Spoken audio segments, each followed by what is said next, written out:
عاشور الشعب التونسي اليوم عايش خارج البلاد.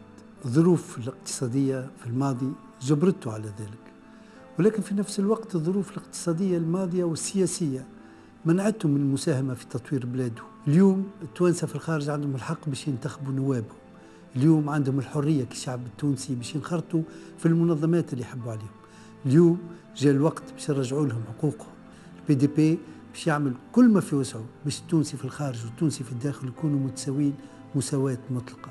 اليوم التونسي في الخارج اللي هو عاش الثورة من بعيد لكن بجوارحه، واللي جاوا بالآلاف باش يشاركوا فيها، اليوم عندهم فرصة باش يبنيوا تونس جديدة، والبي دي بي يناديهم للمساهمة في هذه المغامرة الكبيرة.